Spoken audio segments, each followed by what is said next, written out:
আমরা দেশের গণতন্ত্র রক্ষার ক্ষেত্রে আন্দোলন করেছি।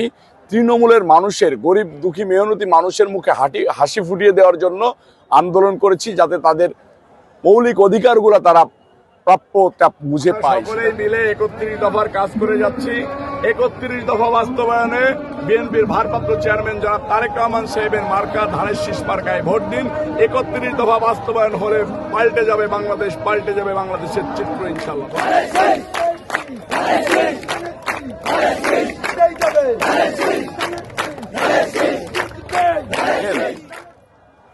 আমাদের নেতা বিএনপির ভারপ্রাপ্ত চেয়ারম্যান জনাব তারেক রহমান সাহেব দীর্ঘ ১৭ বছর যাবৎ আমাদেরকে আন্দোলন সংগ্রাম করিয়েছেন। দেশের গণতন্ত্র রক্ষার ক্ষেত্রে আন্দোলন করেছি।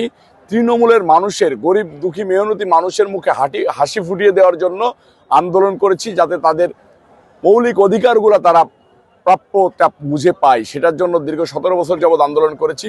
এরপরে ৫ আগস্ট ঘটেছে, স্বৈরাচার হাসিনার বিদায় হয়েছে, একটা জাতীয় নির্বাচনের ইস্যু এসেছে। বিএনপির ভারপ্রাপ্ত চেয়ারম্যান জনাব তারেক রহমান সাহেব প্রতিজ্ঞাবদ্ধ হয়েছেন তৃণমূলের চাওয়া পাওয়াকে প্রাধান্য দিয়ে মনোনয়ন দেবেন এবং ধানের শীষের কাণ্ডারি হবেন। তৃণমূলের থেকে তৃণমূল যাদেরকে চাই তাদেরকে প্রাধান্য দিবেন।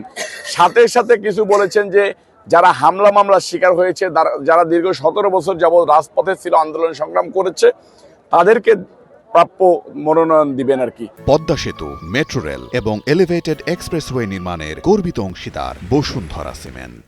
সেটার ধারাবাহিকতায় আমরা মাগুরা ২ আসনে কাজ করে যাচ্ছি। মাগুরা সাধারণ জনগণ, মাগুরায় ১৯টা ইউনিয়ন আছে।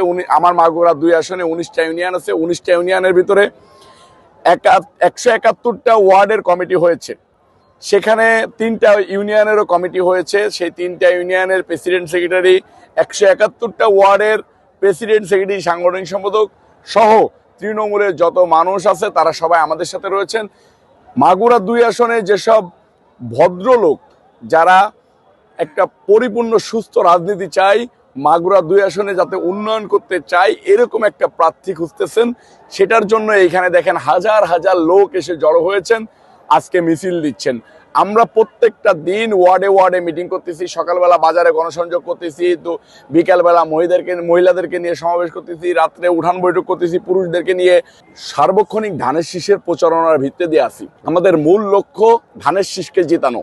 আমরা শুধু বিএনপির ভারপ্রাপ্ত চেয়ারম্যান জনাব তারেক রহমান সাহেবকে বলেছি যে আপনি যাকে খুশি তাকে মনোনয়ন দেবেন। এটা একমাত্রই পার্টির ভারপ্রাপ্ত চেয়ারম্যান জনাব তারেক রহমান সাহেব এবং দেশনেত্রী বেগম খালেদা জিয়ার এখতিয়ার। শুধু এই আসনে যাতে পাশ করতে পারে এরকম প্রার্থীকে মনোনয়ন দেওয়ার জন্য আমরা বলেছি। এটা আমাদের তৃণমূলের চাওয়া যে ধানের শীষ বিজয়ী হোক, এরকম একটা প্রার্থী যেন এখানে মনোনয়ন দেওয়া হয়। সেটার জন্যই সবাই রাজপথে নেমে এসেছে, যে একজন ভালো প্রার্থী, যে প্রার্থীকে ধানের শীষে মানুষ স্বাচ্ছন্দ্যে ভোট দিতে পারবে, সাধারণ মানুষ ধানের শীষে ভোট দিতে চায়, এবার ভোট দেবে, এরকম একজন প্রার্থী চাচ্ছি আমরা।